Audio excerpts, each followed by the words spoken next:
కానీ ఏ వస్తువు కూడా ఎక్స్పోర్ట్ ఎందుకు చేయలేరంటే వాళ్ళ వాళ్ళ చేతిలో ఆ కాంపిటేటివ్ ఎడ్జ్ అంటే ఆ ఏదైతే పోటీలో ఉన్న అంతకుముందు ఒక అనుకూలమైన అవసరం ఏముందో అది లేకుండా లేదు. ఎందుకంటే లేబర్ కాస్ట్ ఎక్కువ ఉంటుంది అక్కడ, వేతనాలు ఎక్కువ ఉంటాయి, పని గంటలు తక్కువ ఉంటాయి, ఉత్పత్తి వ్యయం ఎక్కువ ఉంటుంది కాబట్టి ధరలు ఎక్కువ ఉంటాయి కాబట్టి వాళ్ళు పోటీ చేసే పరిస్థితి లేదు. కాబట్టి ఇప్పుడు ఏమైతున్నదంటే ఇదంతా అయిన తర్వాత అమెరికా కాదు ఇప్పుడు అందరు ఇప్పుడు వాళ్ళు యూరోపియన్స్ అడ్డి అన్నప్పుడు కూడా అమెరికా, యూరోప్, కెనడా, ఆస్ట్రేలియా అంతా ఒకటే దానిలో ముక్కలు ఇవన్నీ.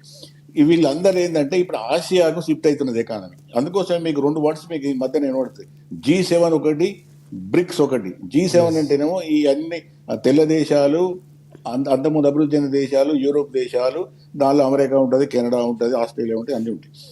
అయితే ఇప్పుడు ఈ వీటికి పోటీగా బ్రిక్స్ వచ్చింది. బ్రిక్స్ అంటే ఇప్పుడు Brazil, Russia, India, China, south Africa, వీటితో పాటు ఇంకా చాలా దేశాలు కూడా ఎంటర్ అయినాయి. ఇంకా చాలా దేశాలు ఎంటర్ కావడానికి సిద్ధపడుతుంది. అంటే ఇప్పుడు వరల్డ్లో ఎకానమీలో షిఫ్ట్ ఏమైందంటే ఇప్పుడు G7 ఎకానమీ ద స్ట్రెంత్ కన్నా కూడా బ్రిక్స్ ఎకానమీ సైజ్ ఎక్కువ ఉన్నది ఇప్పుడు.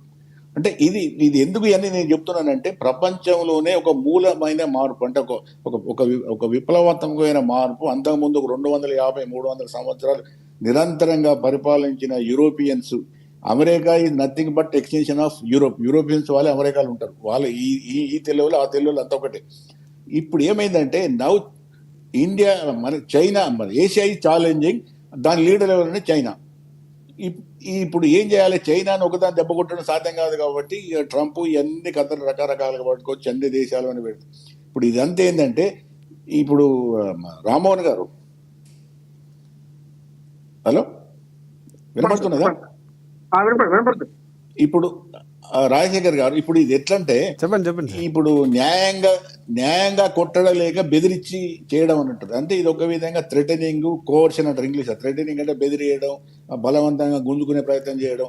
నేను టారిఫ్లు వేస్తా, మీరు టారిఫ్లు వేయద్దు, బలవంతంగానైనా నా వస్తువులను మీ దేశాలకు ఎగుమతి చేస్తా అంటే కాంపిటీషన్లో చేసే పరిస్థితి లేదు, వాళ్ళకి కాంపిటీషన్లో చేసే పరిస్థితి లేదు కాబట్టి ఇదంతా పడుతున్నది. కాబట్టి ఇక ఇప్పుడు అసలు విషయానికి వస్తాను. ఇప్పుడు ట్రంప్ ఈ జూలై అంటే మన ఏప్రిల్ 2వ తారీఖు నుంచి వెళ్ళి ఈ టారిఫ్ వారు మొదలుపెట్టాడు. ఇప్పుడు దాదాపు యొక్క ప్రభావం ప్రపంచంలో ఎందుకు ఉంటుందంటే ప్రపంచ వాణిజ్యంలో 13 నుంచి 14% అమెరికాదే.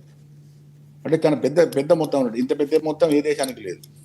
తర్వాత ఎక్కువ దేశాలు అమెరికాకి ఎగుమతి చేసే దేశాలు ఆసియా దేశాలు. ఏంటి?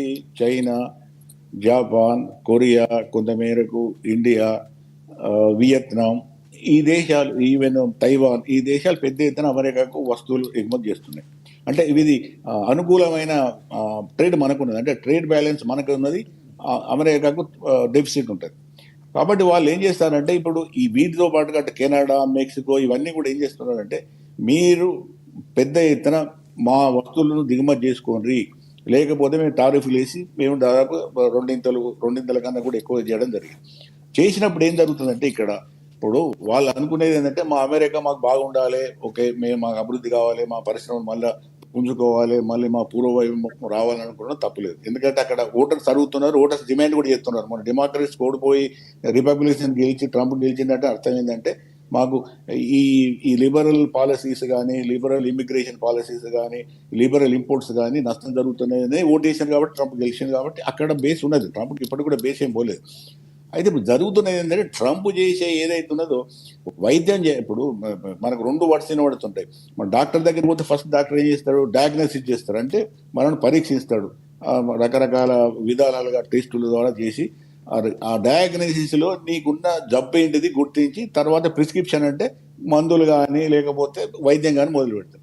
ఇప్పుడు ట్రంప్ ఏం చేస్తున్నాడంటే కుమ్మడిగా ఒకసారి ఆ డయాగ్నోసిస్ చేయకుండా ఆయన తోచిన వైద్యాన్ని అన్ని దేశాల మీద రుద్దిండు. ఆ రుద్దడంతో ఎంత జరిగిందంటే ఇప్పటికే ఎందుకు అమెరికాలో అలర్లు జరుగుతున్నాయి, గొడవలు జరుగుతున్నాయి అంటే 3 రోజులకే 3 ట్రిలియన్స్ అంటే $300 బిలియన్ అమెరికా స్టాక్ మార్కెట్లో మొత్తం మాయమైపోయింది, లాస్ అయింది మొత్తం. దాని ఎఫెక్ట్ మెల్లగా ప్రపంచం మీద పడ్డది. ఇండియాలో కూడా కొన్ని లక్షల కోట్ల రూపాయల మార్కెట్ వాల్యూ, షేర్ వాల్యూ అంటే మార్కెట్స్లో లాస్ అయినారు.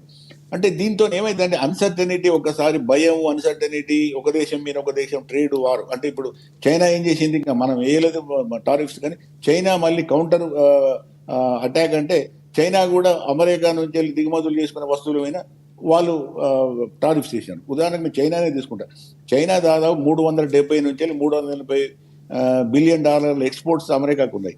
అదే మళ్ళీ అమెరికా నుంచి వెళ్ళి చైనాకు వచ్చే వరకు 130 బిలియన్ డాలర్స్ ఉన్నాయి.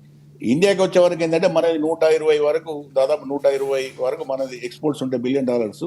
అక్కడ నుంచి మనం 60-65 బిలియన్ డాలర్స్ మనం ఇంపోర్ట్ చేసుకుంటాను. మనం బ్యాలెన్స్ మనకి ఎంత ఉన్నదంటే 40 బిలియన్ డాలర్స్ ఉంది. కానీ చైనాకి ఎక్కువ ఉన్నది, వియత్నాంకు ఉన్నది, కొరియాకు ఉన్నది, జాపాన్కు ఉన్నది.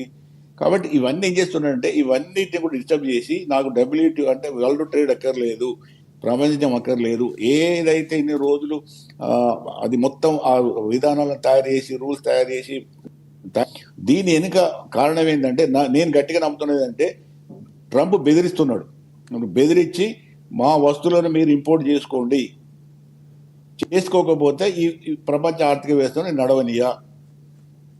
అయితే దాంట్లో జరిగే నష్టం ఏంటంటే అమెరికాకే ఎక్కువ నష్టం జరుగుతుంది. ఎందుకంటే అమెరికా చాలా వస్తువులు తయారు చేసుకోలేదు, అది దిగుమతుల మీద ఆధారపడుతుంది. కాబట్టి పెద్ద ఎత్తున అక్కడ దిగుమతులు జరిగే అన్ని వస్తువుల యొక్క ధరలు దాదాపుగా రెండింతలైనప్పుడు అమెరికా ఎటువంటి ఆర్థిక వ్యవస్థ అంటే ఆన్ పేరోల్స్ అంటారంటే ఆ నెలవారీ జీతం ప్రకారం వాడు బతుకుతాడు. వాడు ఇంకో విధంగా ఆయనకు ఆదాయం ఉండదు. ఈవెన్ సాఫ్ట్వేర్ మన పిల్లలు పోయినప్పుడు కూడా వచ్చే $5,000 $6,000 ఇన్కమ్ ట్యాక్స్ కట్టుకోగా వాళ్ళకు వచ్చేది ఇల్లు కొనుక్కుంటే ఏమైపోతుంది, కారు కొనుక్కుంటే ఏమైపోతుంది, వానికి పిల్లల ఖర్చులు అంటే స్కూల్లో పోయే పిల్లల ఖర్చు నుంచి వాళ్ళ ఖర్చులు ఒక $500 ఖర్చు ఎక్కువ పెరిగినా కూడా వాళ్ళు భరించలేరు.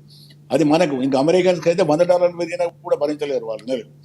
ఆ విధంగా ఉంటుంది. కాబట్టి ట్రంప్ అడ్డగోలుగా ఈ టారిఫ్స్ వేసి ధరలు పెరిగితే జరిగే నష్టం ఏంటంటే అమెరికన్ సమాజం భరించలేదు, ప్రజలు భరించలేరు. మొదలు అక్కడ ఆర్థిక వ్యవస్థలో కూడా ట్రంప్ మేక్ ఇన్ అమెరికా ఎంత అనుకున్నా కూడా లేబర్ కాస్ట్ అనేది అనుకూలంగా లేదు. కాబట్టి ఏం చేసినా చాలా వస్తువులు అమెరికాలో తయారు కావు. కాబట్టి నా ఉద్దేశంలో అది ఆర్థికంగా ఆయన ఏమి చేయలేడు. ఇది ఏదో మిలిటరీగానో బెదిరిస్తానో లేకపోతే నేను పెద్దనగా గుండాయిజం చేసి ప్రపంచ ఆర్థిక వ్యవస్థ నా చేతులు పెట్టుకొని బెదిరిస్తానో ఈ బెదిరింపులే నాకు ఎలా ఎక్కువ కనబడుతున్నాయి వాస్తవం కన్నా కూడా.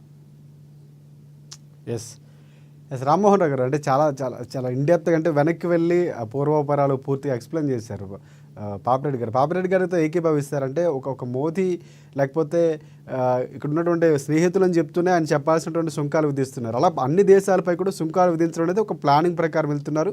భయపెట్టే ప్రయత్నం అంటే